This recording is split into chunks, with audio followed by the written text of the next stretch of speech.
I'm not against segregation. Oh my word! I'm not. Okay. And the reason. That's a clip. That's a huge. I'm literally just gonna cut that and just say I'm not against segregation. Boom. That's it. Yeah. And then say like this man here believes we need to segregate our schools. And you have to understand. All right. So now, unpackage that. Okay. There is nothing wrong with an individual saying, I want to be around like-minded individuals. Hey guys, on today's episode of Lamplight Sessions podcast, we have Nana Kwesi Ofosu Ashong. Nana Kwesi Ofosu Ashong. Say that 3 times fast. I can't say that one time. I think it was a great podcast this time. We talked about all kinds of great stuff about the 5 principles that you have to be an unstoppable man. We talked about his inherent misogyny and how he supports. Well, you'll find out all his theories and beliefs when you get into the episode.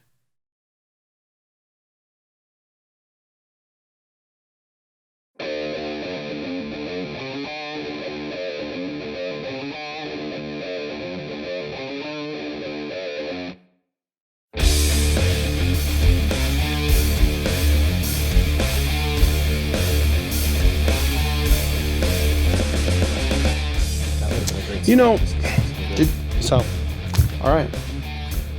You know, the adjective for metal is metallic. Do you know what the adjective for iron is? Ironic? Isn't that ironic? That it's not. Anyways, all right. Nate, what? You know, I usually wouldn't start this way, but why don't you state your name for the audience so they can all enjoy this efficacious? You have to understand there's 4 parts to this. Okay. This display. Are you going to tell us what it means too? I think that would get pretty too long. Yeah, that would get pretty extensive. But this is an extensive conversation. Why not? It is. We're extensive people, but go ahead. We could, but so.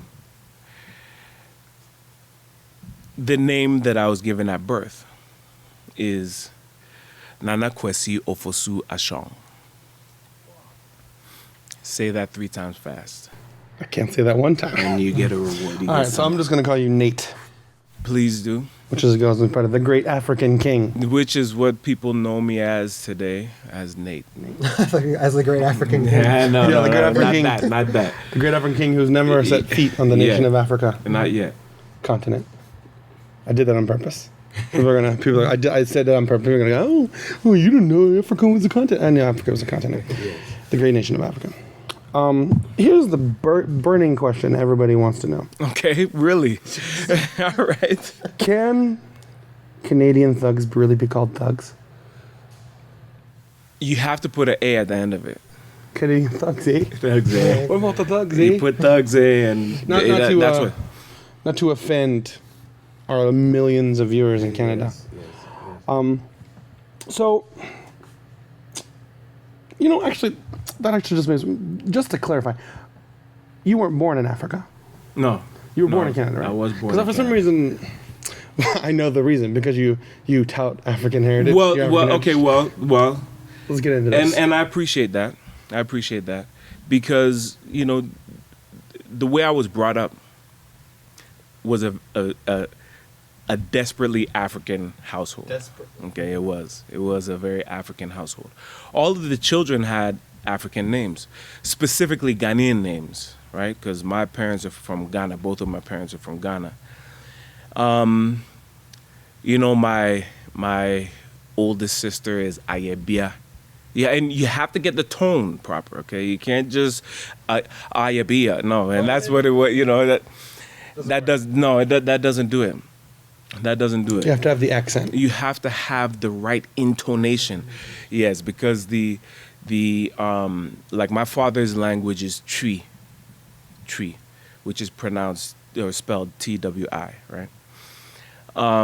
And my mother's language is called Ga Dangbe. She's that's the language that she speaks. And both of those languages are extremely tonal. So you could say a word, you could read a word that's spelled out for you in, let's say, Ga, because, you know, the Ga language is even more tonal than the Tree language, right? But if you put the wrong intonation on it, you're saying a completely different word. Wow. You're saying a completely different word. So That's incredibly interesting. and yeah, and that's what makes foreigners in the country very, very, very obvious, extremely obvious. You know, because there has to be that intonation. It has to be a. But I mean, isn't intonation. all, that's what's interesting, because isn't all language tonal? That one's just more. Because I mean, think of it, even in English, like if you can say the same word and you can say it with different tones and it means something completely different. Yes. And there's words like just saying like "what's up," you know, is like an example where it's like in some places and with the right tone you're starting a conflict. Yeah, but I wonder if that's as And this language is not based in tonality. right, like linguistically. I wonder if that would be more expression than tone. True. And more Right? more connotations Right, connotation instead of just right. So you're saying like it's legitimately a completely different word. Legitimate, defined. legitimately a completely different word. So how does 'cause I don't know anything about Ghana, right? How, because your parents were born there, right? Yeah, yes, both. How did their whatever experiences and that kind of shape the way they raised you? Okay, so there's, you know, culture, of course. I'm going to state the obvious. Everybody has their own culture, right? But in Ghana, there's various tenets, right, to the culture that really instills a level of respect that's just pretty much, it's not innate because it's not just born into you. It's something that's learned, so it's a cultural issue. But a lot of those culturalisms, they instill a level of respect that doesn't need to be articulated, right? Okay, like, so for instance, doesn't necessarily need to be articulated. For instance, you never hand anything to an African or specifically a Ghanaian elder or someone who you're to have respect for. You never hand or receive with your left hand, because the basic idea is that your left hand is used for menial tasks, right, or you know, less desirable tasks, right? And with just pretty much, you never hand or receive with your left hand. So when you're dealing with people, you have to keep that in mind. You know, you really have to keep that in mind if you're not used to it. And that's why I say it's a culturalism that, and yes, you will be taught, you know, that is the case. Another thing is, when we grew up as children, when we were growing up, you never correct, and of course this takes more explanation, right? But you never correct your sibling in front of the parents, because it gives the air that the parent didn't know to correct the child in this particular space. Yeah, so you have And to this be. is a commonly recognized thing, or It is commonly recognized. You know, because that's what my parents always told me was, where we come from, we don't do that. So you don't do things like, you don't call someone, you know, stupid in front. And I'll tell you, like, or even today, if I'm explaining something to my parents, and I might want to, where I'm along my colleagues, you know, I might be able to say, well, that was a stupid idea. But when I'm around my mother, it doesn't come out right. Like, it won't come out easily, you know. Yeah, it doesn't come out easily, and that's incredible. Yeah, and that goes back to, you know, the upbringing. Right, but that's incredible how, like, indelible things that are taught to you at a young age can be, whereas like it just never goes away, and like you're there. part of your personality. But that's interesting, because that's very nuanced, because like that makes sense. You go like, oh, that actually, in a way, like it really makes sense. Why? Like, but you wouldn't like generally pick that up. Like you wouldn't look at someone and be like, oh, well, obviously that child corrected his sibling because the parents don't know what they're doing. Yeah, right. That's very nuanced, but it's interesting how people can, I wonder how those kind of ideas are formulated. And the minute thought processes that they actually create as you're growing, and you just like have a certain way of thinking about certain things. Well, a certain level of consideration, really, where you're considering, because you're brought up basically considering like even like something like that, because I think it's like you if you want to even in a physical standpoint talk about things like hand-eye coordination, where when you go and practice and playing ball you get hand-eye coordination, something like that, where it's like just basic movements in your life you have to have consideration and be like, okay, I can't grab that with this hand, I need to grab with that hand. Develops an incredible amount of consideration throughout your entire life. Yeah, and I'm glad that you said that word, and I'm And sure really, that in a lot of ways what I'm getting at is also how it totally changes the way you look at the world, and as opposed to someone who's never been brought up that way, and you might not even realize that you're different unless you really take the time to think about it. But it's just you look at the world in a totally different way because of those little tiny things in culture. that is 100% fact. That is 100% fact. And so, like, to really be able to understand that those portions actually form your society. They form the community. They form what the community, how the community is going to express themselves. Like, okay, for instance, I was talking to one of my, I have a number of people who I hold in high regard. And this particular individual, he told me that he was, and I'm going to kind of butcher it, but the basic story, you'll remember it and you'll understand it when I say it.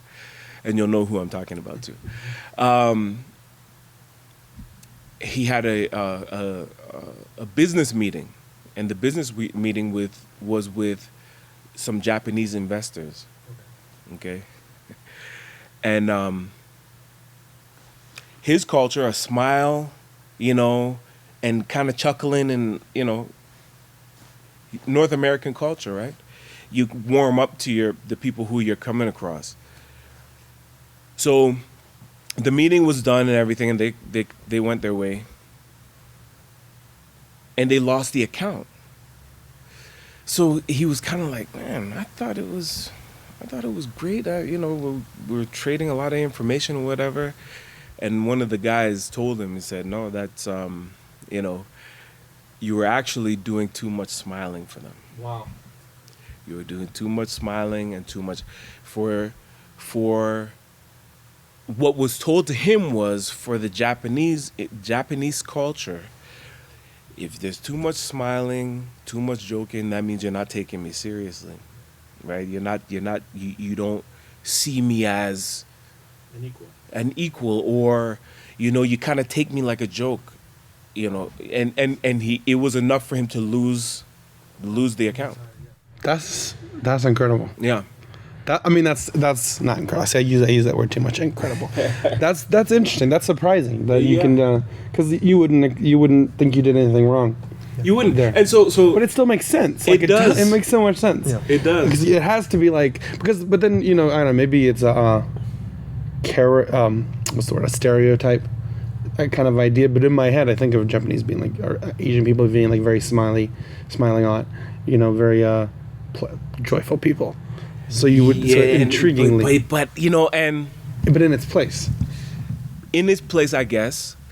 But when I think about Japanese people, I think that the reason why I think I can understand why you would have that image. Okay. Because why? In our culture. Yes, in North America. I did mention it was a stereotype. Right, exactly. There's, it's always the Japanese guys, and that's mostly in the cartoons and stuff. Well, no, I think also, but in real world experience, I think it's because there's a language barrier.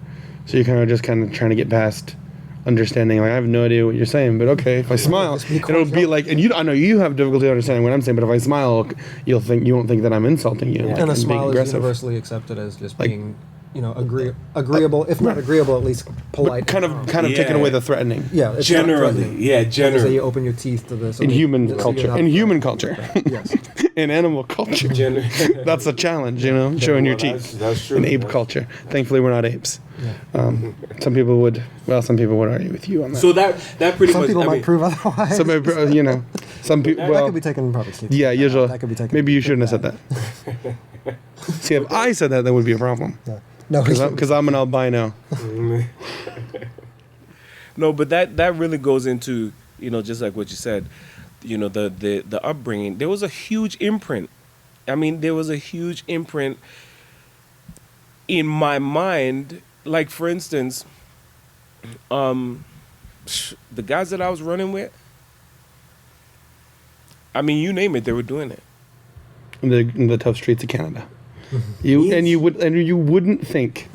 How can streets. here's the question. Okay, before we get into that, here's the another burning question. Okay. How is it possible to let's say gangbang or to do the whatever business ventures that these people were into on completely ice covered streets and like 16 feet of snow? How's that possible? Are they like skating, like skiing, like hockey skates? Hockey doesn't use skis. That would be a thing. Like a ski gang who goes around causing man. trouble just on skis. See, you see that face? That was like I could tell you some stories. Yeah. Oh About some of yeah. these kids. Oh, But yeah. anyways. Oh yeah. Anyways, you were saying.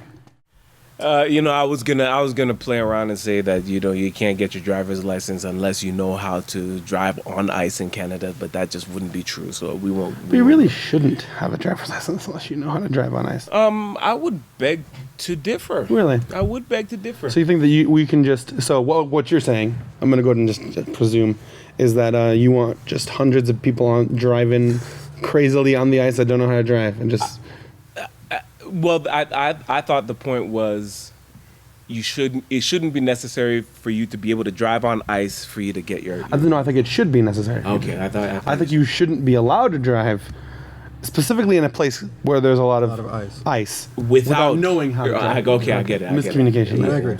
'Cause I was gonna go like, oh, okay, wow. So you're saying you like car accidents? Yeah, because I mean, that's what people are gonna clip out of this. Yeah, that's the only point they're not gonna hear. You like car accidents? Headlines: Nanakwasi Oposuashong says he likes car And you accidents. said that name. You said it pretty well. That's pretty. I'm not gonna listen. I'm not even gonna attempt Don't it. even attempt. So, I kind of want to get back to what you were saying because you were starting to make a point there, where you were talking about how your upbringing affected you around the people because you're talking about the people around you doing certain things, how your upbringing would have affected you in that time. Yeah, and it really did because, I mean, as I'm sitting here right now, I don't have child support to be paying, and I do attribute that to the way I was brought up. But you do support your children. I do support my children, of which I have 4 lovely children. All of them are lovely. All of them, every one of them. 4 lovely children. And you do support them, but you don't need a government system to tell you that you have to because you do it willingly. In other words, to be forced to do so because of not being bound to a commitment, right? Which that's what occurs when people engage in illicit interaction and and all of those things. And I never had that, So and then also, even though there was a lot of crime around me, I don't have a criminal record. I don't have any. And again, I attribute that to the structure that I had. The family structure that I had growing up. I mean, there's a lot of little things. And what you were saying earlier, Israel, about it forming your outlook, right? It forming your outlook. The way you were brought up forms your outlook, and it literally does, because there's a lot of things on a daily basis that I have to overlook in general interaction with people, because I recognize that they weren't raised like how I was raised, and I really do spend a reasonable amount of time. When I say reasonable, I'll say notable amount of time kind of, putting myself back into, you know, Check. putting myself in check and not allowing myself to get frustrated and, you know, like for instance, my grandmother. I remember one time I went to go pick up my grandmother to bring her back to my place. Well, to my place, my parents' house, and I had some stuff on the seat, on the passenger seat. And when she opened the door and saw that there was stuff on the passenger seat, she said, "Oh, you didn't want me to come with you?" Oh wow. And I was like, "Oh," because I knew better, but I just wasn't paying attention. But then the idea with that is, if you're coming to get somebody, prepare the place for them. Like don't make them feel like. And then even when you're grabbing the stuff out of the chair, you know, with them seeing you do it, it's like, you know, just those little things that, you know, are So it comes off begrudging. yeah. Like yeah. sure, yeah. It comes 'cause I off have like to. yeah, or and not even entirely that, but more, I didn't think about you. Right. You know, And it's incredible how just a lot of the African cultures, West Indian cultures, Indian cultures, Eastern cultures have that incredible, just they want to prepare the place. They want it to be nice. They're not trying to have you come in and serve yourself. No, come in, sit Right. down. Some even have you wash your feet and then give you food. And Yes. even if you're not hungry, no, have some food, have some drink, Yes. have all this thing. Because the guest culture is such a, Oh, yeah, it they is. want to be presentable for their Very guests. much so, They very take that much so. very serious. I have another story about that too, and I, you know, Oh, feel free. We love stories here. And, I love well, stories. this one was quite interesting, and it does get in depth because there's more to it, but so we went on, you know, a trip to Washington D.C. and we went to go see. We went to, I believe it was the Benin embassy. I believe it was the Benin embassy. Benin is a little country in between Ghana and Nigeria. Thank you for clarifying that because I didn't want to ask. Yeah, no, you know. I'm thinking, do I need to know this world power? No. I mean, but it's a very small country. So anyway, we went to the embassy because we wanted to present them with the peaceful solution, and which is something that we could get into at another time. But they started off by telling us, it's our custom that if anybody comes to visit, we give them something to eat and something to drink. So look, well, you know, I follow a Very strict. guidelines. Okay, it's not, dietary. I just You just don't eat anything, I don't just eat anything. So, and we you know, the individuals who I was with also they don't just take whatever, right?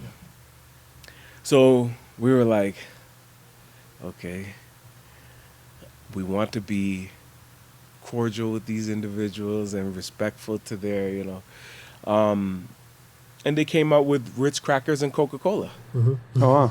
Everyone, works. and that's what they brought. So you sincerely thought, like, listen, you thought We're this is gonna plate of be food. Yeah. like a very what's the word? A very Uncomfortable and it's just gonna be a smorgasbord of their culture. oh yeah, And yeah. these yeah. are everything we eat. Man, you have to try everything. and you're we, gonna have- you have to, you have and you're to. gonna be, and it could be like one of those situations where, not to make fun of a small country, Yeah. but there are places in the world where they eat things like bugs and Oh, very yeah, strange and things, you'll never- and it's you never considered a know. delicacy. Yeah, And so here you are, and you have a scorpion on your plate, right. and if you don't eat it, then it's pretty offensive. It is very offensive. And thankfully, Right? you just had the great American culture of Coca-Cola. Yeah, and it Ritz crackers. Compromise. Coca-Cola and Ritz Hey, crackers. listen, we were win, like, win in Rome. yes, yeah. So I mean, but that goes into the custom, right? The custom of the people, and we could keep going on that point because for me, in my observation,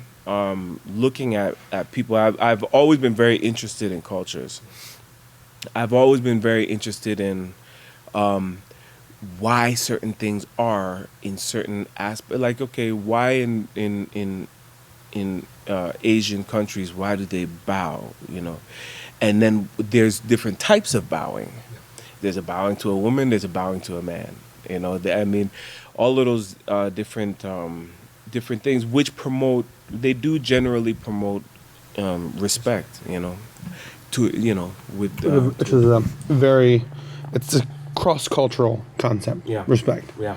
It's not something that someone has the hold on. I was trying to think of the word you would use. There's a monopoly phrase. A monopoly, something like that. The monopoly on respect, and like, this is our culture is respect. No other culture has respect. Now, some cultures have monopoly on disrespect. Yeah. But we're not going to really get too deep into that. Yeah. Well, or we could. What do you think causes that? What do you think causes? What do you think sort of like?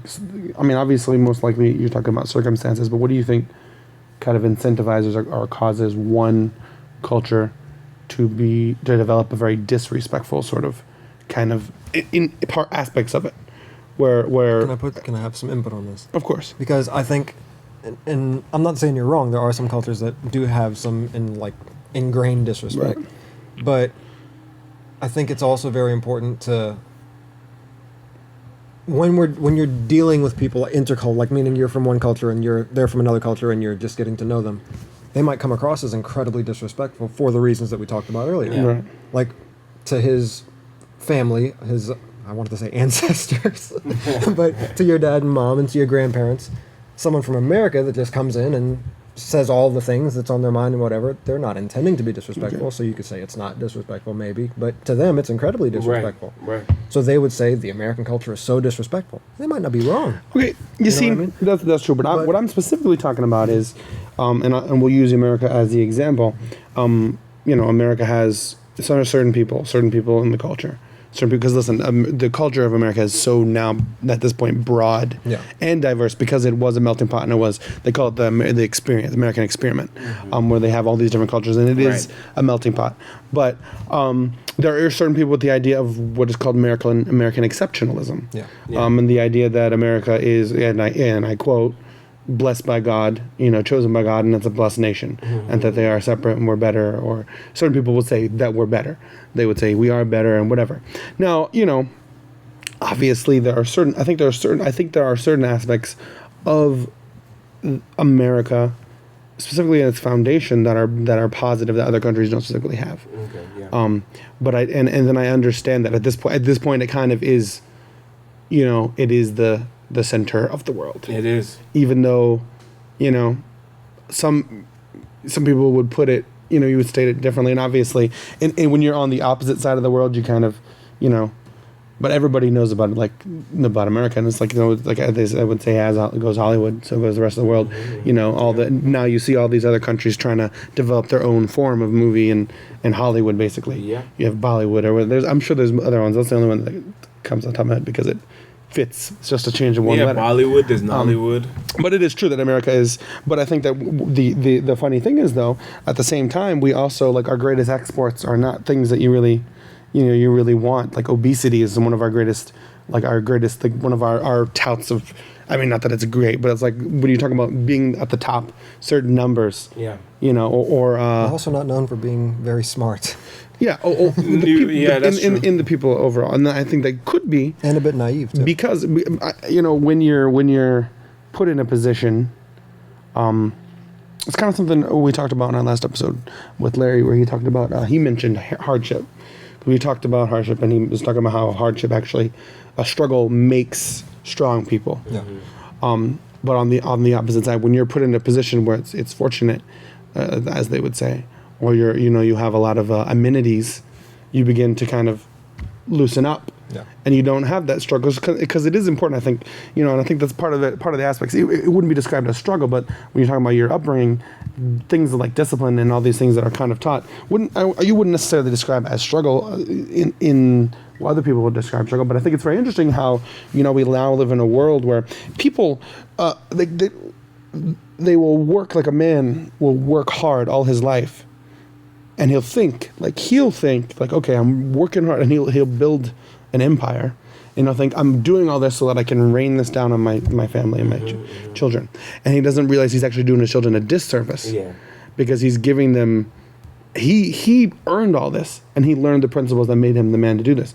But then he's giving them everything, and they're growing up. One could say spoiled, or they're growing up, but they're definitely not learning through what generally it requires hardship to learn at this point. The idea is like discipline and like consideration. Right. And when you're in a lifestyle or in a position where you can treat anyone however you want to treat them, and they just have to accept it. Like, oh, what's the maid going to do? Yeah. Or whatever. If they're when they're put into the real world, you learn shocking truths. I guess you could say.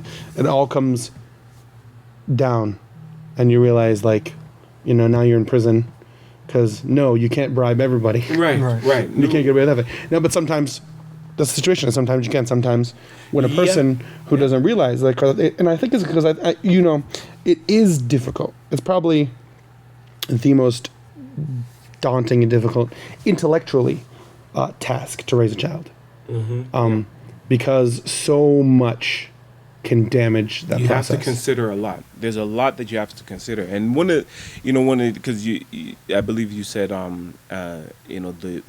basically, America is the center of the world, and there is the saying, "As goes California, so goes the world," right? And what we're finding now is, at this point, California is slowly starting to drop off. well, yeah, but generally speaking, For the largest part, Hollywood is there. it's still huge. I mean, is humongous around the world. The music industry is, around the world, people. But the guy who's in India, that's a huge music star in India, California, they don't know nothing about him, right? Generally speaking. But a big musician in California is going to be known in India, and so, but going back to what you were saying about the being put into the world and there being a type of awakening, right? Generally, you get a kind of reckoning when you go out into it and you have to face the world. Because as goes California, so goes the world it is a true statement. Now, there's a whole lot of situations that's making it more and more to where a person doesn't have to adhere to a code of morality, right? I was telling someone the other day that laws are the character of a community. Laws are the character of a community. But the culture is the personality of the community, okay? That's actually a great characterization. Yeah, and I mean, and that's basically what you can kind of look at. So now, when there starts to be a melding of laws and culture, then you start kind of getting a lot of distortion. You start getting a lot of distortion, and it's like, okay, well, I don't feel like that's the right thing. Well, if it's a cultural issue, because a lot of culture is basically likes and dislikes, right? If it's a cultural issue, then yeah, you can say, I don't like that. I would rather this. But if it becomes a law, I don't like that, so I'm going to kill you. Well, and that's the issue. That's the issue that occurs where if we now start allowing for culturisms to bleed into law, then you get I don't like that, so let's not do this and make it a law that you can't do it. Or because I don't like this, So, I mean, but yeah. How do you prevent that? Because it's difficult especially when sometimes people, I'll say we, because I've been I can't deny that I've probably been in the same situation, but where we don't recognize, like when we don't like something, we don't recognize that it isn't something that has to be stopped as something that we can live with. Right. So sometimes, or sometimes we don't recognize that it's actually that we don't like something, and we think that it's more of a righteous indignation.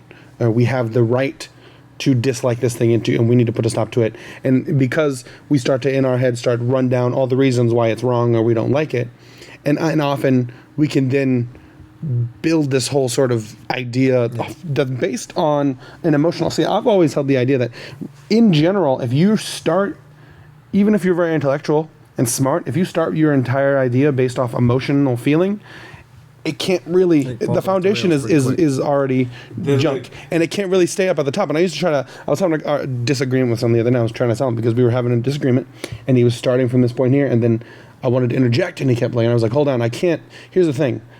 I disagree with you at the base, so I can't follow you to the top. I can't. We have to stop here. If I disagree with you at the core, and I think that what you're making, the decision you're making now, is based off a flawed idea, to me, I'm not going to be able to follow you at the top. I can't sit here and let you build this whole structure because I'm not going to be able to agree with you at the top. You're already, I feel like, we're flawed. That's a very hard thing to be able to convey to people. Okay? It's difficult. It is very difficult because, and that goes back to your question of, well, okay, so how do we do that? How do we clearly define the demarcation between cultural and law, right? Because law has to be based on morality. Yeah.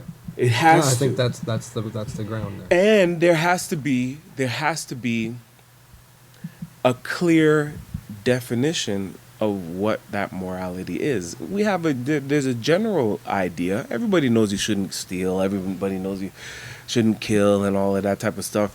But you see, when knowing that you shouldn't kill has a caveat. Except for at this moment, right? Except for if someone does this or passes this line of what I deem as extreme. Then people really are just kind of looking for an excuse to kill. And it now becomes people will. Yeah. But people will they'll kind of zero in on that. Yes. And be like, okay. Yeah. So, but yeah. So now they can just be like, hey, listen, you know.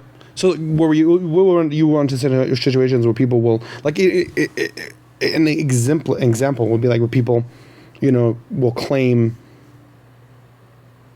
that I'm feeling threatened, I'm afraid for my life. Mm-hmm. So now it's okay, I can kill you. I said it out loud so people can hear. You all hear me. I'm afraid for my life. I'm afraid for my life. I'm gonna pull out my gat. And hey, I heard him say it. He said it. And now today, a lot of the times you can't argue with a person's opinion.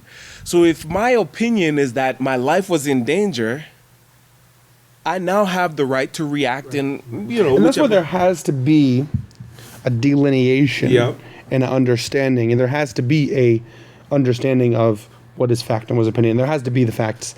And the opinion has to fall in line. If it doesn't, then it's flawed. Now you're allowed, like no one can like physically force your opinion out of your brain, right? We can't do that, but and I think that's why it's important to have the conversations. And you're right. And this is the thing one of the main points that would help in kind of like alleviating some of the wiggle room is that our opinions should be educated, right? They should be with a lot of consideration. You do have to settle yourself down. Okay, like for instance, I'm not against segregation. Oh my word! I'm not. Okay, and the reason. That's a clip. That's a huge. I'm literally just gonna cut that and just say I'm not against segregation. Boom, that's it. Yeah. And then say like this man here believes we need to segregate our schools. And you have to understand. All right, so now unpackage that. Okay. There is nothing wrong with an individual saying, I want to be around like-minded individuals. And you might find that a lot of like-minded individuals are of the same culture or so-called race. We know there's only one race. It's the human race. But for the sake of the conversation, you might find that, you know, if a person says, well, I like this culture, I like this personality, I like this idea, this way of thinking.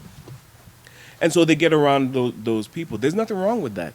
The problem comes in when one group decides they have the right to disrespect starts harming the other group. Okay. Yeah. All right, but before we go there, how about let's clarify a little bit more. What about, because I would think that's an obvious jump. That's an obvious, like it's obvious there. It's like, okay, the problem is once you start disrespecting.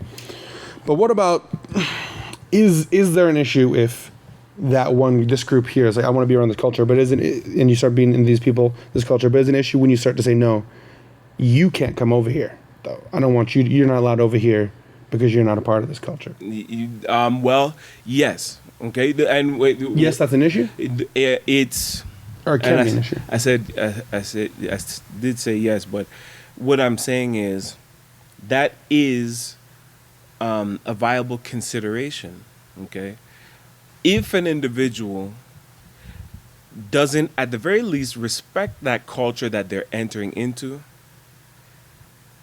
you'll find that that person just won't be welcome anyway. You know what I'm saying? Like, if you're coming to disrupt...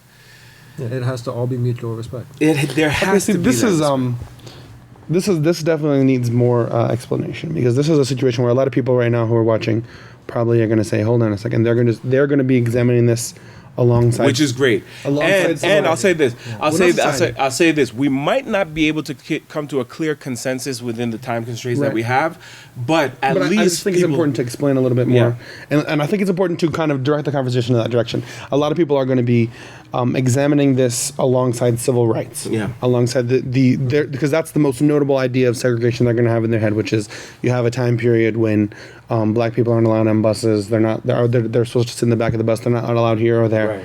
You know, and just because of the color of their skin. Right. Now, first, I think first question is, would that be considered disrespect? Yes. That is considered disrespect. Yes. And that's very important to delineate, because some people might be getting the idea right now that you're not saying that would be disrespecting, you're saying that kind of thing would be okay. To tell a person they can't come over here because they're from a different culture. Because that's what they're going to hear when you say, I don't have an issue with segregation. You're going to say, oh, so you don't have an issue with the way... not the complete definition of segregation. I just explained it, but what they perceive segregation as, the most notable examples of segregation, which is completely racially based, and in general, like in the majority, there was, like, you're talking about physical violence, but you can't say that always. There's other situations where it was just simply verbally, like, get out of here, you're not allowed over here. Right, and that would be where it comes in, what we were saying previously, that as long as one group is not harming the other, and it goes in both ways, both the one who's receiving and the one who's giving, right? As long as there's not harm, and disrespect is harm, okay? It might not be physical, but it does have play a physical, more cortisol in the body means more, corrosion. It becomes very physical corrosive. Discomfort. Right. So if somebody is disrespected, now this goes back to what we were talking about previously, that I can't just say, oh, because I feel disrespected, therefore I am disrespected. Right. So again, what you're talking about is perceived and actual disrespect. The difference between perceived and actual disrespect, and so that's why it would be well. And look, what we're talking about, again, we're talking about a societal. Oh yeah. Like everything changing, okay? Because today, you go from one end of the earth to the next. It'll be like, well, I did this because of that. Or well, let's define respect. Okay. Do you have the definition off the top of your head? Do I need to Google it? Well, I know specifically because you mentioned the peaceful solution, and there's a specific definition in there which references care, consideration, and concern, and that's the definition of the program that you're a part of. Yeah, the peaceful solution. Which you were mentioning, which is definition of having care, consideration, and concern. I think that's very important to explain, because if a person who doesn't understand that that's what respect is might read a definition, or you can get a definition here. We'll just talk about giving special attention to or regard. And under that definition of respect, and go, okay, well, I don't have to give anyone special attention. So just because I tell this person over here because of the color of their skin, they can't come over here, I'm not disrespecting them. Right. But you're talking about having a care, consideration, or concern. So if someone doesn't care or consider or have concern over another, a certain group of people, that is disrespect. Yeah. So if they don't have an issue, like if they're, even if it's not, so then you could take that and lay that out in the situation of what we're talking about, segregation, civil rights, where you go, it's not even just talking about the people here, we're talking about people that are just sitting in the restaurant watching. If you don't have a concern that I see these people physically harming this other person for not doing anything wrong, then you're disrespecting them. Not just the people who are physically dragging them out of the restaurant because they're different color. Just sitting there, just sitting there and watching. That's why, but that's why it's important. That's kind of how this whole movement started, the whole civil rights movement started. And it's kind of interesting. It's something we mentioned in the last conversation with Larry McGee about where he's talking about the Civil War and he's talking about how,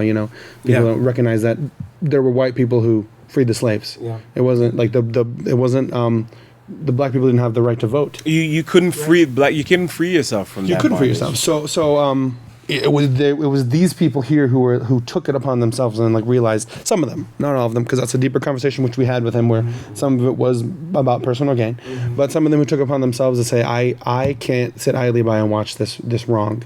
Yeah. Who have actual respect. But I thought it was important to kind of define what you're talking about when you talk about respect, because some people would not have that definition. Well, you're right. There's 3 words, and a lot of people kind of blur the lines between respect and trust, and they're not the same. Or fear.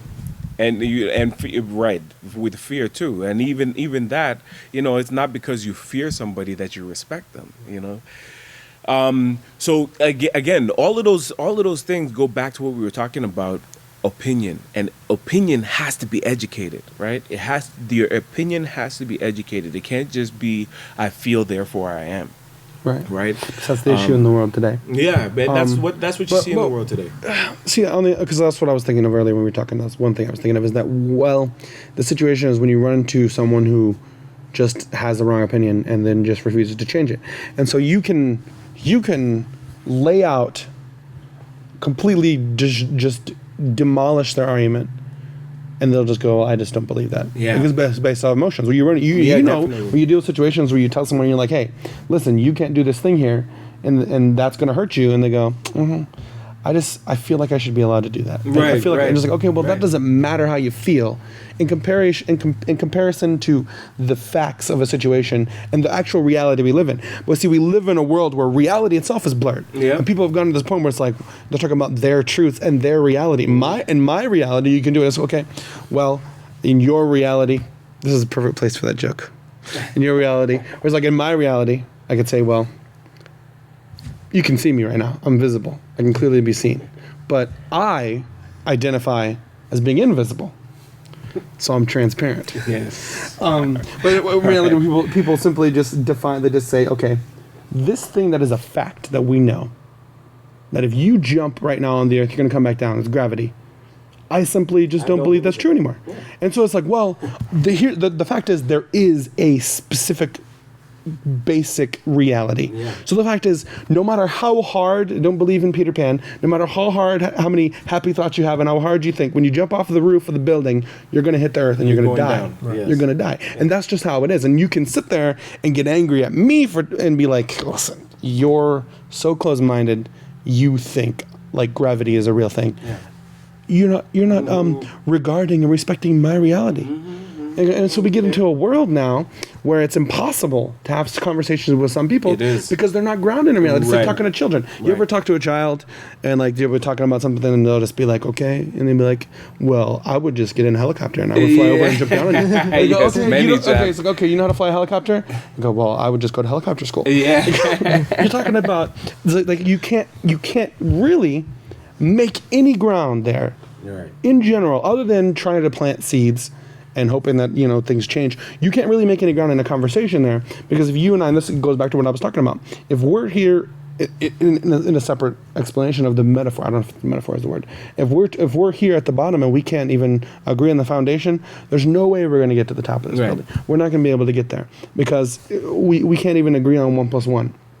Right, but that's because we've gotten into a world, and I think that's on the other side. It's the negativity, the negative side, where care and consideration. I don't know if you're probably gonna disagree because I'm probably misnomering.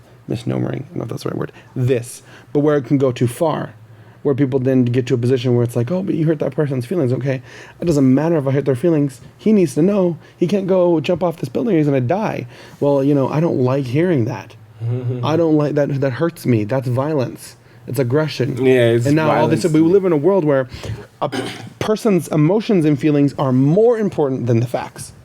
the facts. And that's, we talk about this from a basic level, but when you get even to more complex and nuanced, that's where it gets more convoluted. Because if you're going to talk about 1 + 1 is 2 and basic things, then everyone can sit here and go, that's obvious. Yeah. You still believe in math? Yeah. But they can't see in themselves when they're doing that. Yeah. They can't see in themselves when they're in a position where they're just like, I feel like that's not true.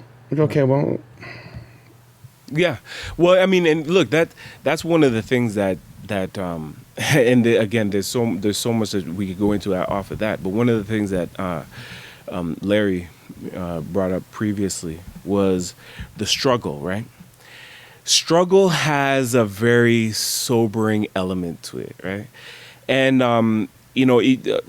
what we see now is that because everything is so emotionally based, it's so based on your personality, that you don't even want to think about struggle. You don't even want to see struggle. You want to do everything that you can to avoid struggle.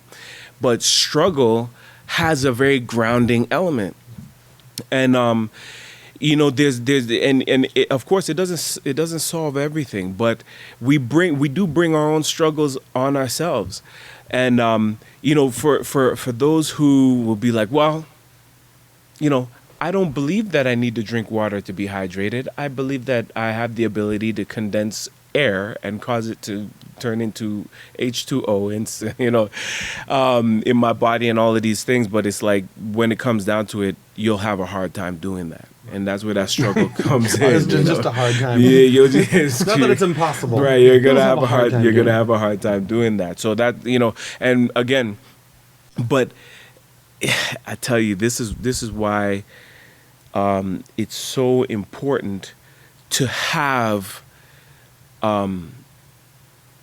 OGs, right?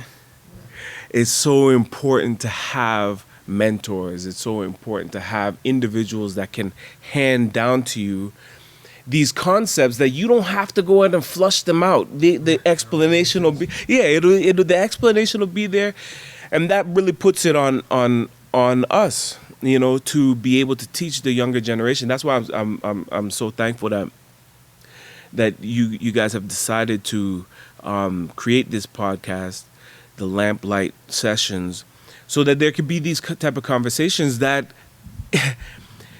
what I find is young people don't know enough to ask questions, okay? See, this is I just want to take a slight, because this is actually funny. This is perfectly set up. When you said something there, you started talking about the current state of society with the emotional aspect. I immediately started thinking about a different direction. Not a different direction, but then you kind of perfectly lined up, which is the statement of the Lamplight Sessions, the name of the podcast, and the idea where it comes from. And so I'll just kind of go through the whole. Now I'll just jump off from there, where it's talking about there's a time in this world when people sat around a lamplight, adults and young and children, and they had conversations. Mm-hmm. But we've gotten into a point where or a campfire, campfire and a lamplighter. There's a table, a dinner table. Yeah, a campfire is a big lamp. Yeah, a dinner table. It doesn't matter. It isn't the lamp. It isn't the light. It isn't the fire. Some people disagree because you don't get a lot of blue light coming out of fire. But, all right, I appreciate that. Adults and children sat down and had conversations. Yeah. And adults had the opportunity to impart wisdom on the children, and the children had opportunities to ask questions, like you just said there. But now we live in a world where everything is based off of pleasing the senses and sensory input, and so we live in this world where everything's at your fingertips, and so now people don't even talk to each other half the time anymore. Right. It's interesting how you can have a world where, I sometimes I get there because I hang out with my friends, and I go, why are we hanging out? Because we're literally all here on our phones.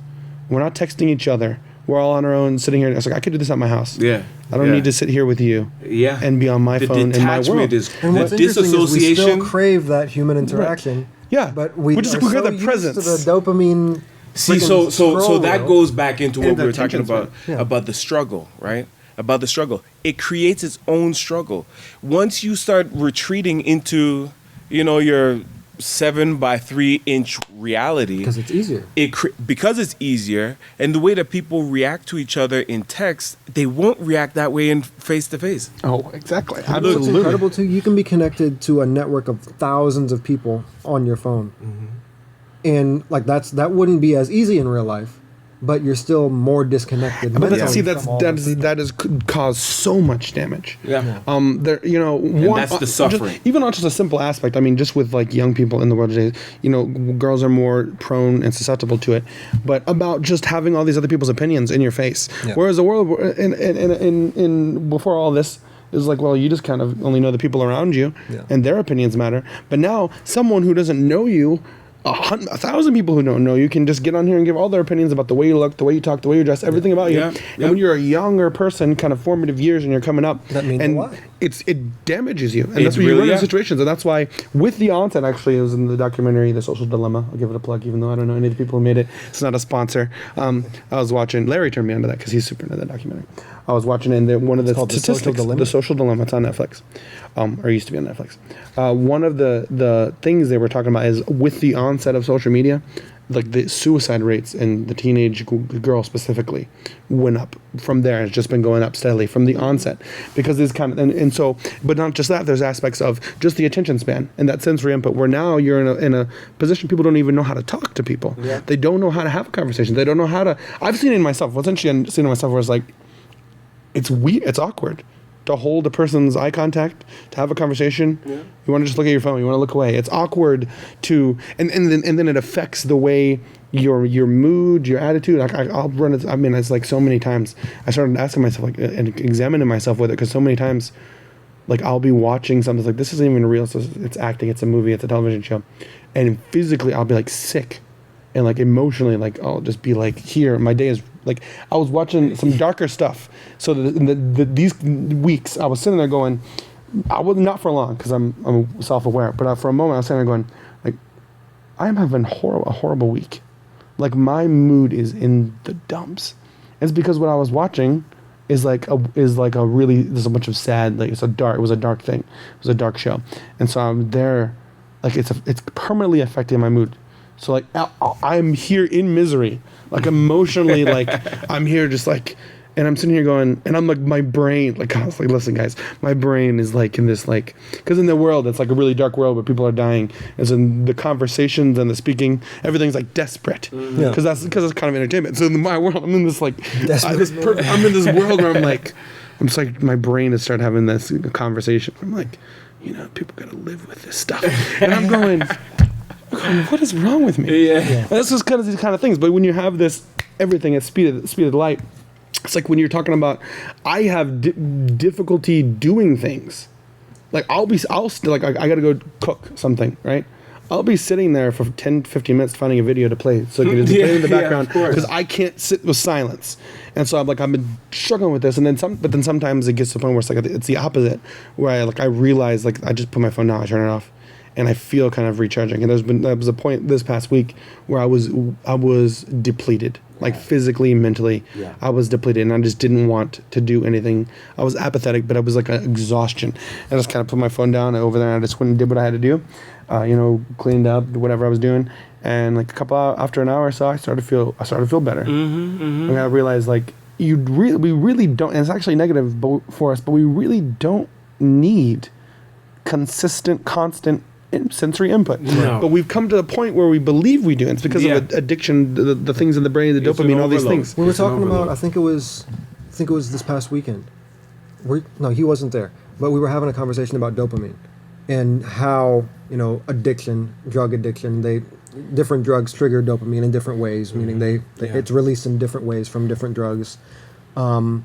But particularly like social media and things like that. How it's similar. And it's similar because it's continually giving you some sort of input, and if you don't like it, you switch to the next one. And you find these things, these algorithms are made to cater to who you are as a person. And to acquire, they're made to learn who you are. To acquire as much of your attention as they possibly can. Yeah. And if they start losing even in the slightest amount, any little bit of your attention, they will actively try to acquire more. So what occurs is you're constantly looking for that.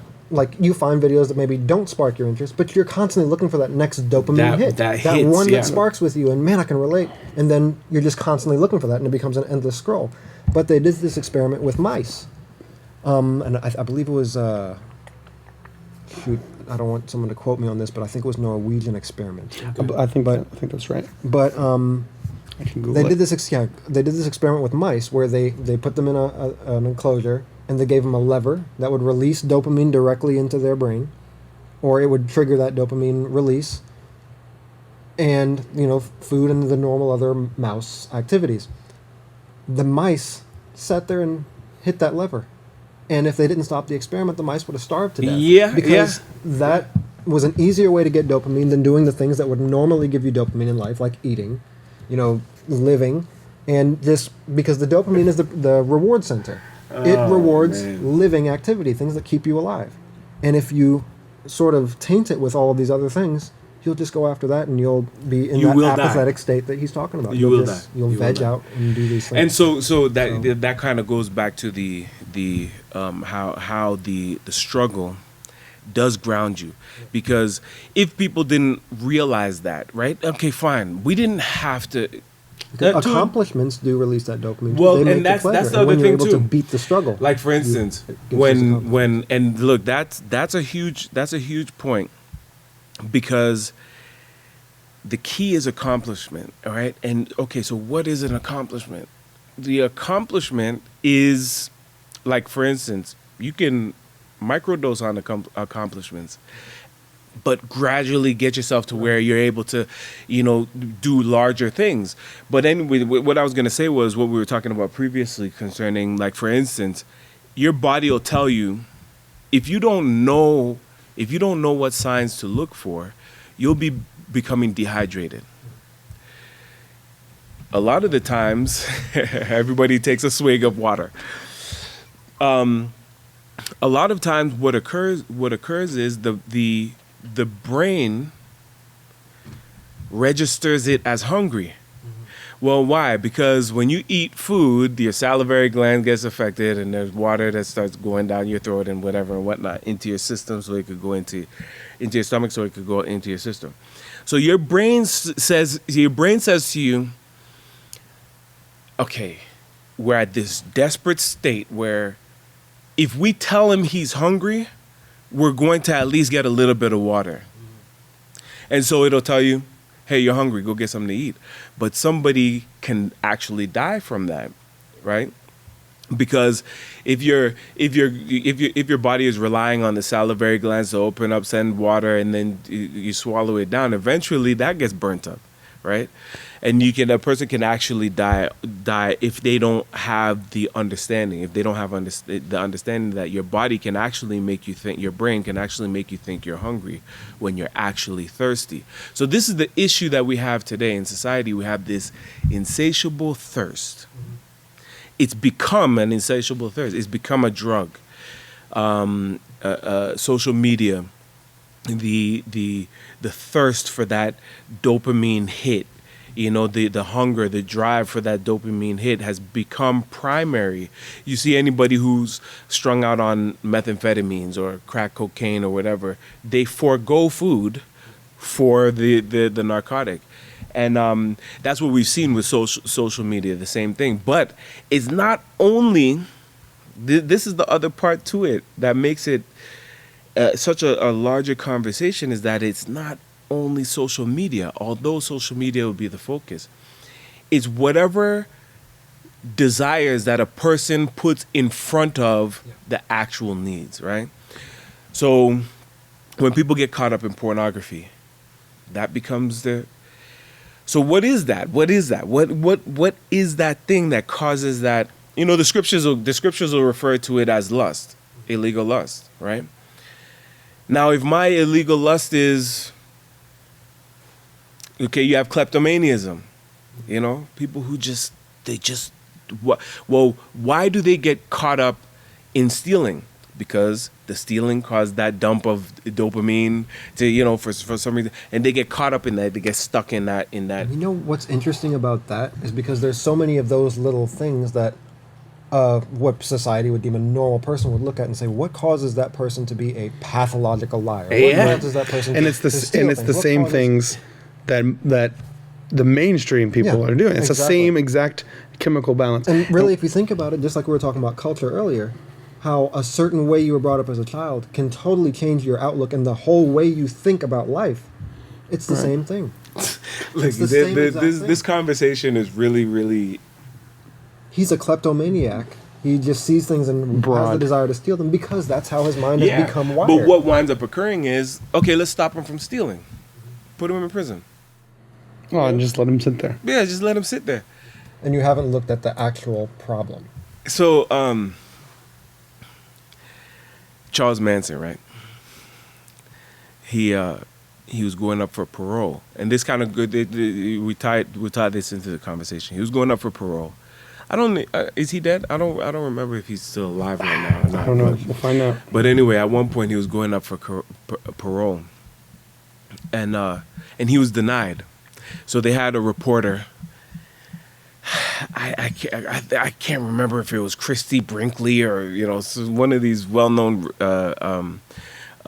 reporters, and she had an interview with Charles Manson. She was like, "You just recently went up for parole." He was like, He's dead. He did die. Okay. She was like, "You just recently went up for parole." He's like, "Yep." She's like, "You were denied though." He was like, "Yep." And she was like, "Doesn't that make you feel bad, or were you upset about that you weren't allowed to go free?" He said, "I am free." Creepy. He was like, "I'm free up here." Okay? So the reason why I say that is, yeah, people are addicted to drugs, people are addicted to, and all of these different things, but a person can create their own vice, and that vice can be enough to keep them caught up in their own mind. And again, that's why it's necessary, because somebody might be like, "Well, I'm not harming anybody if I tell this little white lie. I'm not harming anybody if I, hey, J.C. Penney has a whole bunch of money. It won't hurt them if I steal this one shirt or this, pair of socks or whatever." But it does. And just like there's those tiny influences that make all the difference in your life, every tiny little move that we make, it makes a difference for the whole society. I tell you, this conversation here because of the habits the key is the habits that get formed. And why do those habits get formed? Because of the release of dopamine and all of these different things that your body now says, okay, so this is what we're doing. Okay. So let's pivot a little bit, because I want to ask you, what do you say to a person who, because the example you gave isn't the best example, to a person who has something, an example that they to themselves will say, "This truly doesn't hurt anyone else."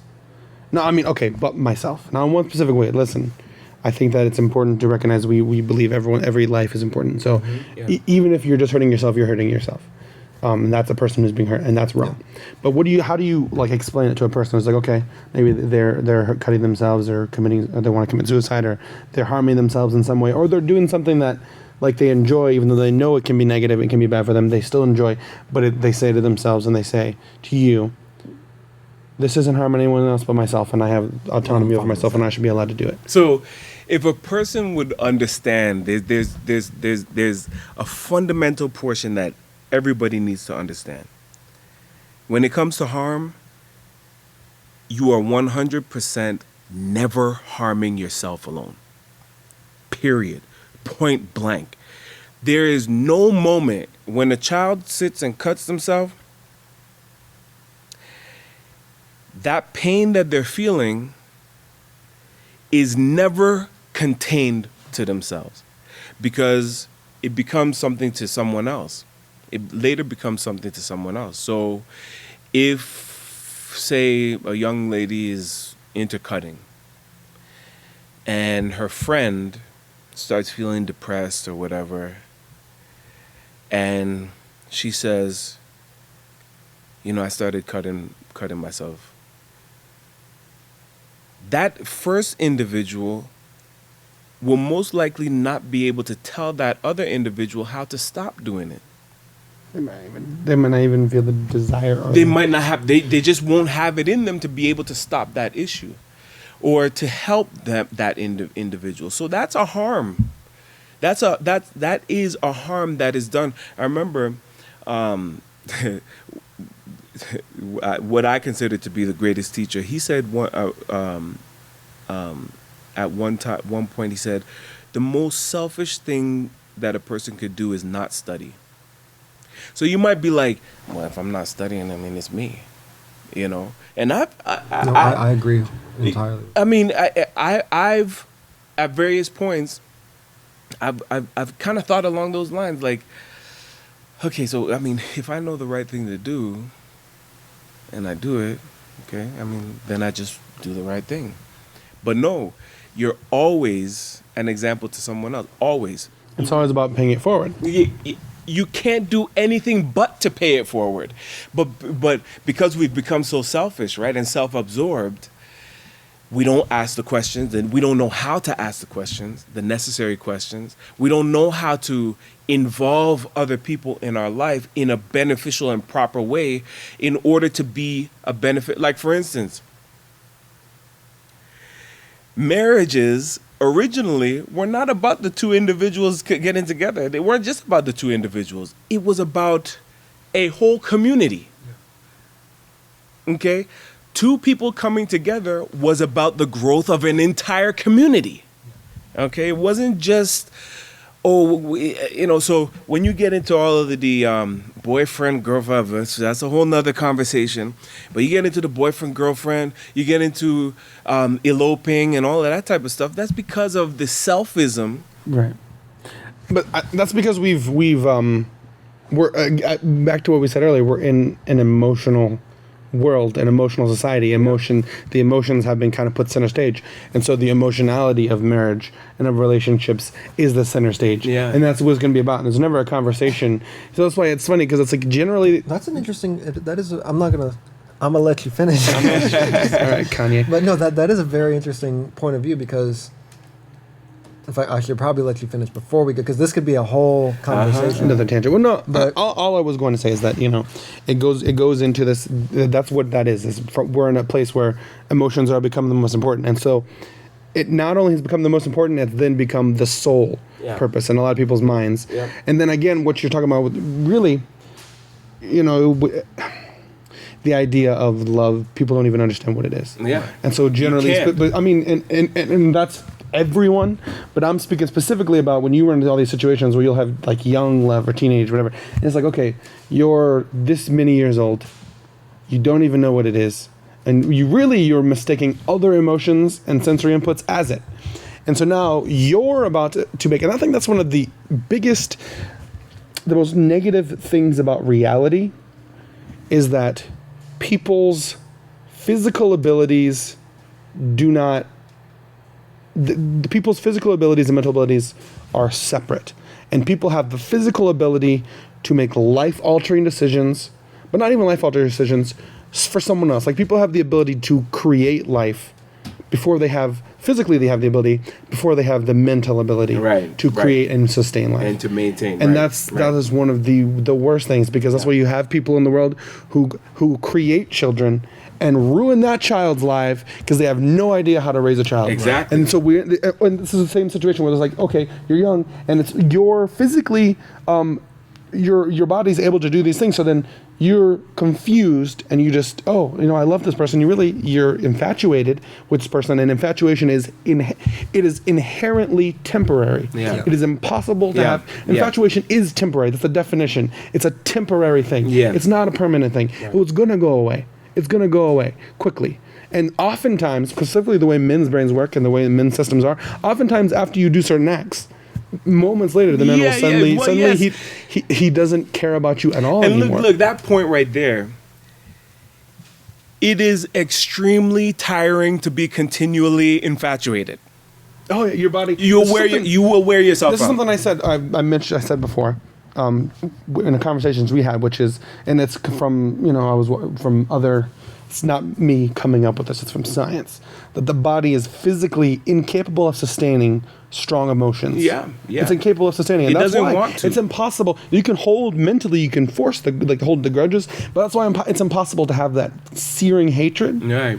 That's why it's impossible to have that laughter. You have that crazy laugh where you find something hilarious. It's impossible to sustain that for hours. You can't. And it's exhausting when you have a situation like, if you ever even, I mean, obviously there's different, because you have extroverts and introverts. Specifically for an introverted person, you can have a conversation that you loved and enjoyed and have been laughing, but when it's done, you're exhausted because it's expenditure of energy. You're actually tired, and your body's physically incapable of keeping and sustaining infatuation. Right. And I think it's also like incredibly bad. It would be bad for you to try to force your body to keep putting out that output of energy. Yeah, definitely. Because, one of the main things is that the body wants to be in balance, right? It wants to. It doesn't matter what situation that you're dealing with. And we did speak about the rest and recovery, and all of that. Your body wants to go into what science calls homeostasis, right? Which is a balance, is a working balance, right? It's a working balance, not like, a stoppage of, of action or work. There's, but it's just a state where it can maintain what type of work it's doing. And, to me, that's the definition, or that's the epitome of peace, right? That's what peace is, because peace is a work. Sometimes people think of peace as being, I don't want to think about anything. I don't want to hear anything. I just want to be at peace. But that's not what peace is. Peace is living, breathing, walking, talking. That's why, one of the reasons why, when you think about a Tibetan monk, or the monks that go off into the hills and disappear from society and everything, they might derive some benefits from being by themselves, but the actuality of peace is to effectively be able to work through struggle. Yeah. Right. I mean, like, effectively. Effectively. Which is the key. Yeah. I want to pivot here because I think we would be remiss, and I think it would be horrible if the people watching didn't get to get this granule of wisdom from you. Okay. Which is the four. I don't know. Is it 4 things that make up a successful man? Yes, 5 that make him unstoppable. Yeah. Your concept is very. Anyone who has had almost any kind of conversation with you and time with you has probably heard it. Yes. I want to give you the opportunity to sort of delineate. Okay, and the reason why, I really like this, the breakdown. Me personally, I like the breakdown. So it's first, and it is, to me, it is an operating order, right? It is in this particular order. First off, would be humility. Second would be self-criticism or self-critical. Third would be honest. Fourth would be creative. And the fifth would be pretty much the culmination of those, but, arguably educated. Okay, educated. I really do believe that the first 4 set you up for the last, and you can utilize each one. But firstly, humility being first to me, because it really sets you up. It really puts you in a position. Humility puts you in a position to be able to absorb, right? To be able to take information in. If you hold any rigid views concerning any particular thing that has not proven itself to be valuable to society or to a larger community, you hold yourself to those rigid points, you'll lose your ability to properly reason, right, and get a clear-cut understanding as to what's going on. So humility prevents all of that. Humility causes, really helps you to be in a state of homeostasis, right? Which we spoke about earlier. Number 2 is self-critical, right? Being able to critique yourself first. Okay? Being able to look at yourself and say, okay, I need to make this change. I need to go in this direction. But an honest critique of yourself, because look, if you could be, and again, that's kind of like throwing in the third already. honesty. And the purpose for honesty is so that when you critique yourself, you'll be honest about your critique, right? Because oftentimes if a person is not honest about the critique of themselves, they won't critique themselves enough, which is pride, or they critique themselves too much, which is depression. But if you could get that balance, honest working balance of the critique of yourself, then you can move forward. And if anybody, one of the great things that kind of like bulletproofs you or makes you unstoppable in that aspect is if anybody says anything to you about how they perceive you to be, you're already in the habit of critiquing yourself. So, because oftentimes what you find is people don't want to look at themselves in the mirror, you know? They don't want to look at themselves like, wow, is that what people think of me? Or, you know, but if you're honestly critiquing yourself, what somebody says about you won't be a surprise. And number two, you'll be used to making changes, you know, with yourself. The reason why I have creativity as number 4 is because in problem solving, of which we do have to be problem solvers, which is again another conversation. But in problem solving, oftentimes the most creative will be able to come up with the quickest resolution to a problem. So being creative, you could consider it as, we were talking earlier about people communicating. And one of the things that I was thinking about is handwriting can easily become a lost art. You know, something that's relegated to museums, you know, just finding these things in museums, handwriting, because everything is so easily put into text form, video. Right. So and the last, educated. Yeah, that's what I was right? just about to ask. Why educated comes after creative? Why is that? Creativity, right? Again, it sets the stage.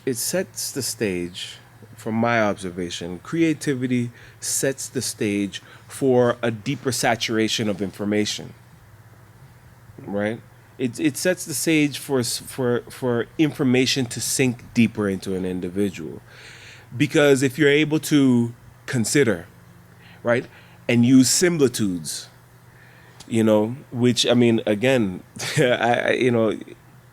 I've heard Yisroel Hawkins say this in a number of instances. To think, consider, and to use similitudes is where the mind should be appropriately. You should be able to think, consider, and use similitudes appropriately. And so, and again, that's where the peaceful solution comes in, to offer the moral stance so that you can think, consider, and use similitudes on issues that won't be harmful to anybody. And now, again, that goes back to what we were talking about, you know, concerning if someone's hurting themselves, big deal, they're doing it to themselves. But no, you're never doing it to yourself. It's always... You're never just doing it to yourself. You're never just doing it to yourself. And it's always a sort of a snowball effect. And I think it's also that we have to understand that we also tend to not recognize the level of which we affect others. Yes. And how things affect others. Because of the selfishness of society, right? But what really stands out to me is the educated part. Because of the world as a whole, that is one of the biggest issues. Yeah. Kind of what we were talking about earlier. How opinions, you know, need to be based on education, on facts. People need to be educated when people aren't educated. And it's interesting because educated is so easily... It's such easy to not be educated on something, and we live in a world now where you're trained to be reactionary, and you're trained and expected to develop opinions immediately. Mm-hmm. Instead of understanding, realistically, a person should say, I can't really develop opinion on that because I haven't researched it and studied yet, and then go and study. But you're trained to go, no, what is your opinion on this? And you really need to have an opinion, and you need to be able to give me one. And you better have it right now. You better have it right now. What is your opinion on whatever? And so then what occurs is, it's so often in the political world, everywhere, in the world in general, right?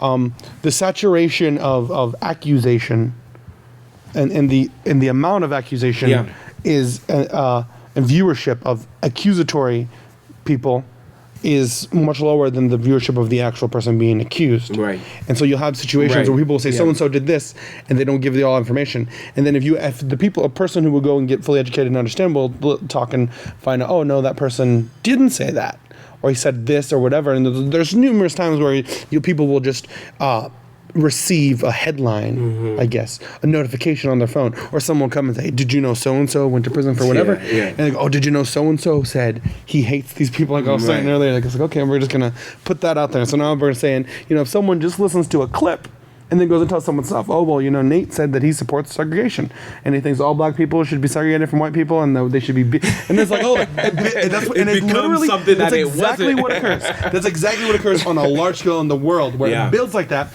and then people come in, because then they will hear commentators commentating on their secondhand report. So you're talking about 15 different ears here, and they're commentating. So then those people commentate, and in their commentation, all the things that they say become, to some people, thrown in as just facts about the situation. So go, because they'll be commentating from like just trying to, honestly, right? Maybe not even maliciously, just trying to offer perspective. And like this exact example here, they would be offering perspective and saying, but he really needs to consider all the struggles that occurred in the civil rights movement and segregation, and people were being beat, and then it builds into, from a statement of not being, what was the word?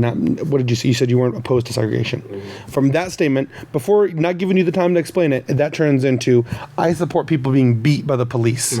Right? That's what it turns into. And that's the way the world works, because people don't get educated. Because when you say educated, what people think of automatically is just like book reading, book learning. It's a book learning, reading. School, But educated isn't just about reading. It's about knowing the facts about a situation, any situation. Because just reading is about being informed. And even barely that, but But you can't I can't read about your life because you don't have an autobiography out yet.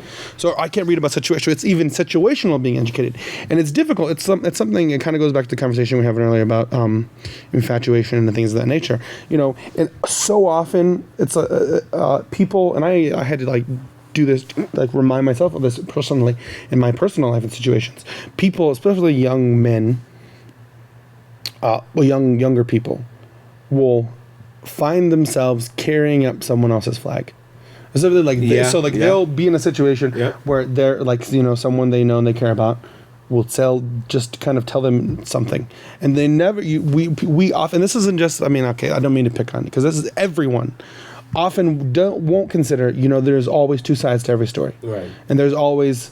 Really, there's three, because generally there's this person's side, and what actually occurred. Right. And you can't be a fly on the wall in that situation. But oftentimes we won't consider that, and so we'll just hear someone say, take an altruistic type of view. So-and-so said such and such to me, and then when we're carrying that person's flag, I'm like, I cannot believe that horrible person said these things, and now you hate this person, and you hold this, but you don't actually know the situation, because that could occur numerous times. We don't want to talk about just like children. Like I'm sure you've had interactions with your children, and there's things you possibly said interactions where they could take that and say, well, my dad told me, blah, blah, blah. And you go, okay, well, now you have to get the full information, the full situations. The same as if you're dealing with someone and you come find someone on a bad day, you might see characteristics that you really can't judge that person based on, because you only saw certain characteristics come out. And we understand that all our true, real characteristics come out around the people we spend the most time or are the most comfortable with, which is we have the closest, spend the most time with, because we get familiar. We get familiar. So just our sort of relationship here, there's things I don't know about you that your family would know. And those things could be used and painted with a certain perspective as negative, and being like, can you believe so-and-so did this? And go, okay. But realistically, when you get the full perspective, you go, that's not even a problem. That's not even an issue. Right? It's like situations like a parent might, restrict a child, right? But if that's perspective this way, you can just man, look at these horrible people. They're just beating their children. They are locking them in his room. Okay, now you don't understand that it's for his safety. Or you don't understand this child actually was locked in this room because that child is trying to kill himself. And so he has to be supervised all the time, or else he will hurt himself. But all you hear is, I cannot believe they're locking their children There might be a better way to deal with a suicidal kid than locking them in. Obviously. But I'm talking about, and that's not the best way, because it would probably be something differently. Oh, well, they have to have someone with them all the time. I go, why does they have to? They're in a person of, sort of, they're not an adult obviously, but they have, autonomy, and they should be able to go throughout their own house by themselves. Well, last time they tried to kill themselves. Yeah. So you don't understand the full perspective. But we live in a world where people, and I think that's why it's important to kind of address that aspect of education, because we think of education, like the teachers going to school, learning science and all these reading, writing, math and arithmetic, and not the most important aspect, kind of tying what we're talking about earlier, which is it's important to hold off developing an opinion until you get the facts, whether that's a large scale or a small scale. And I try to do that myself all the time, where I go, okay, I actually really don't know what's going on over there, and it's not fair for me to just like develop these strong emotions towards a person just because someone told me something. Right. I always try to get more information on it. Yeah, well, because one of the things is oftentimes when you're, and this goes back to what we were talking about, social media and how social media has detached everybody from everybody, but everybody has an opinion about everybody, right? But when you come face to face with an individual and they explain at the very least where their mentality was when they did a particular thing, you'll have a better understanding. And you'll be able to at least say, okay, I can see why you did that. What was one of you said that, not that you said, but you appreciated it when I said a certain thing that we have in the group that we have. I can see why you said that, but I can see why you go, and you have to do the handstand. You can go, yeah. I can see why you would think that, but you're wrong. But you're wrong. It's like this, like open-handed. Like, listen, there's a grill here, and I'm receiving your words, but shut it down. They shut that down. Take a step back. Then take a step back, because look, you can understand why people do stuff, right? Look, in certain instances, I can understand why a man would want to kill another man for raping his daughter.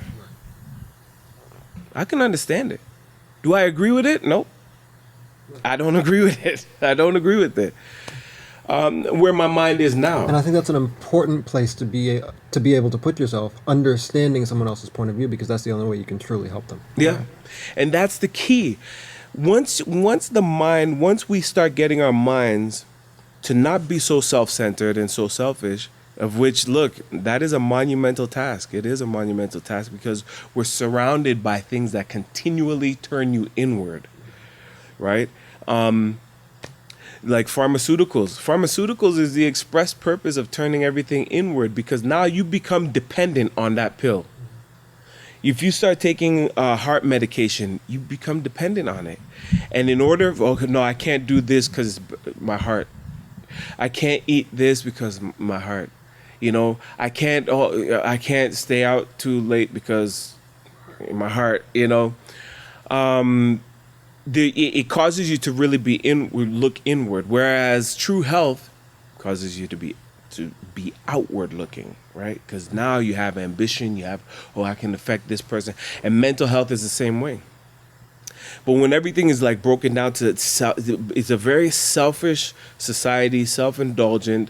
Everything is about satisfying myself, and that's why the social media has blown up in the manner that it has, because you get verification of yourself, right?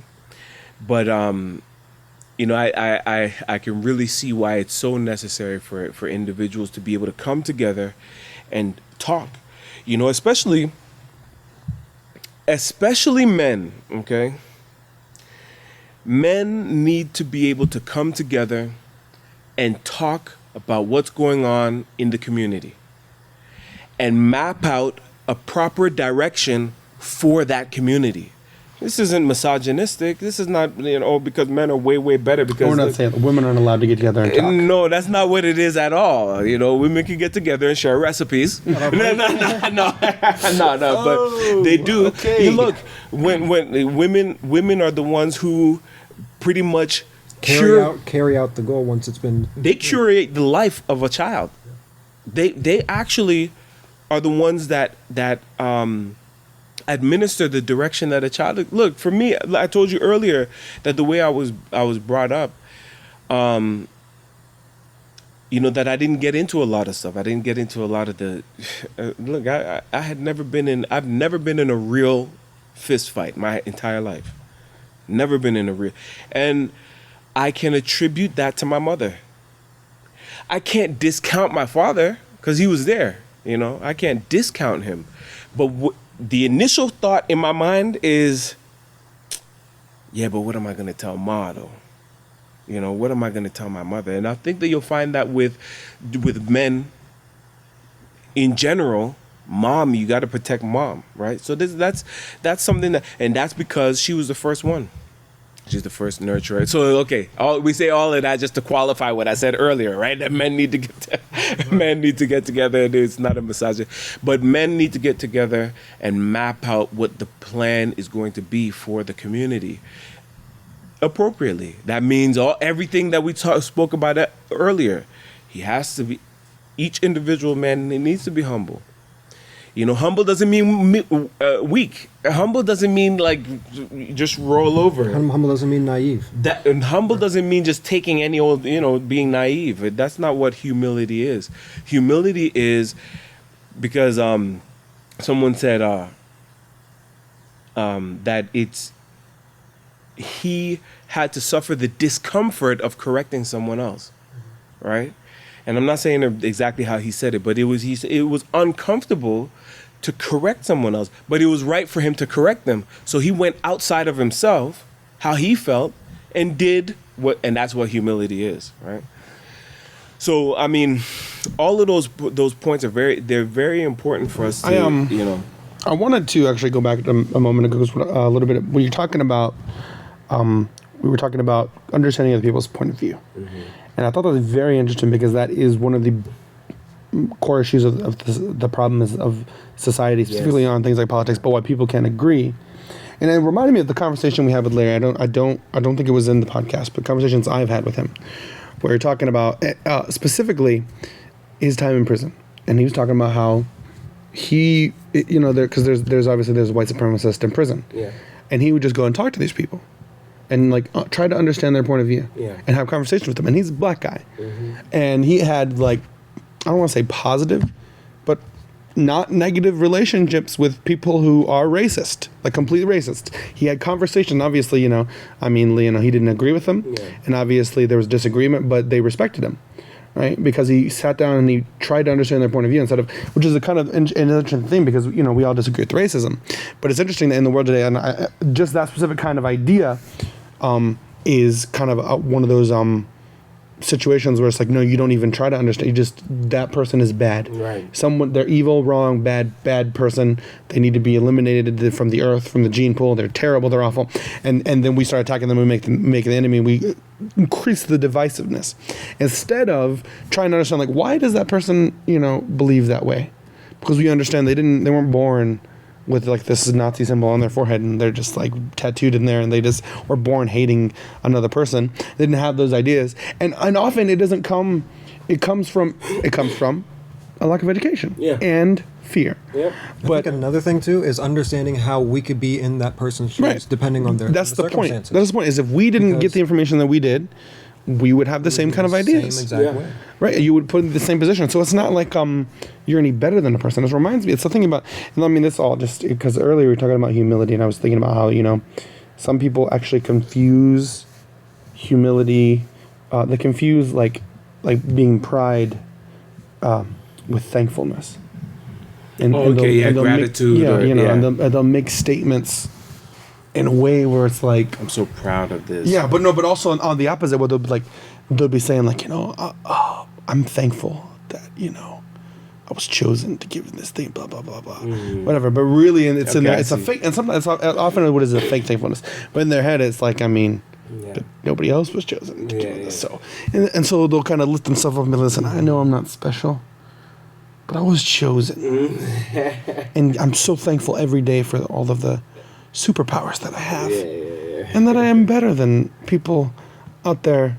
I mean, it's like there is that story about the situation where I don't know, I think it's more of a parable about the two men who went when one was here and he was praying to his God or his creator, and he was please forgive me, I'm this lowly person and I've done all these sins and I've done this and I've done that.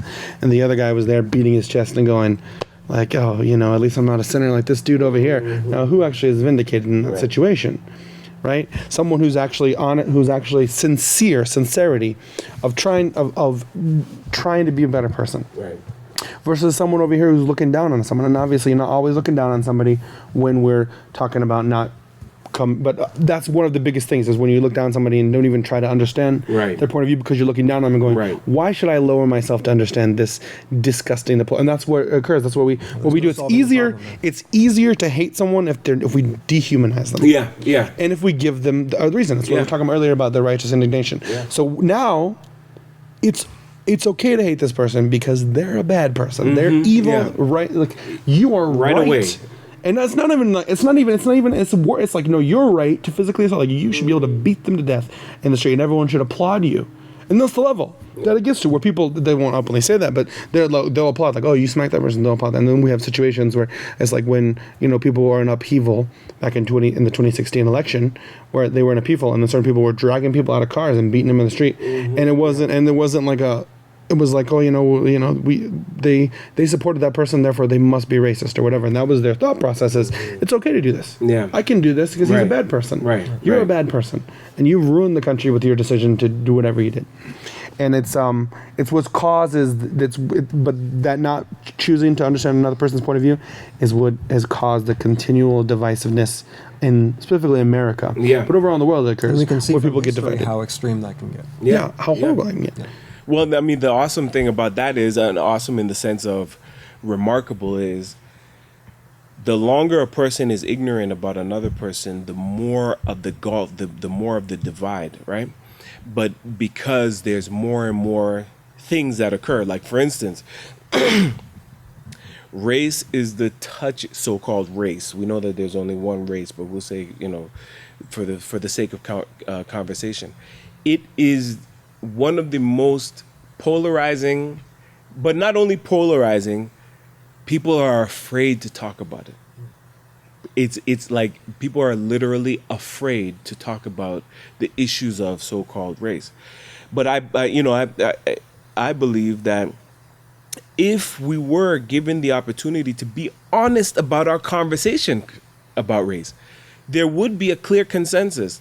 That consensus would involve compromise, it would involve clarity of understanding.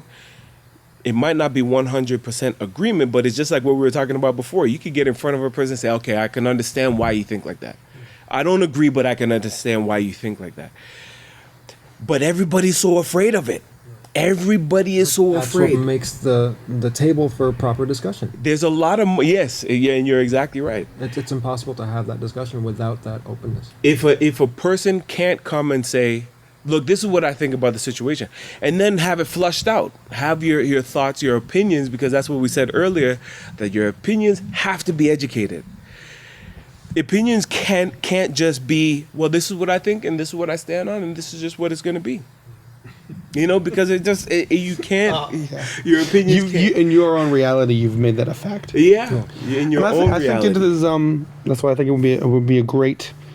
I mean, it would be an awesome world if everybody would hear your 5 things for an unstoppable man. And back to misogyny. We're not saying women can't have these characteristics either. Women are not allowed. To be honest. This is a men's. To be honest. This is a men's club. Women are not allowed to be educated. Yeah. This is not the whatever. But I think it would be really great if our world as a whole would begin to listen to each other. Yeah. And I think that's the entire purpose of kind of this podcast. Yeah. So far, we haven't had any people that have been we've disagreed with and divisively needed to listen to. But I think that's the entire purpose of, on a smaller scale, on different perspective, but of what we're trying to do here is listening to someone like you, explain what they believe about the world and what they've seen and what the wisdom that they've gathered over time of watching and observing, and then try to put that in the proper place. Right.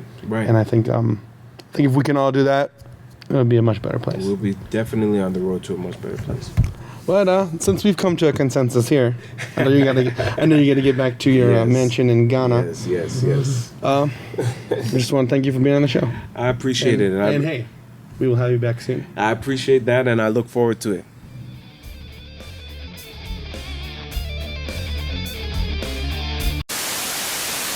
Listen, guys, we are doing great things here at the Lamplight Productions. And you can be a part of it for the low price of $0.00. Because all you got to do is subscribe. Ring the bell, ding dong, you can't go wrong. Or don't. It's a free country. Do whatever you want. Though I don't know how you can live with yourself.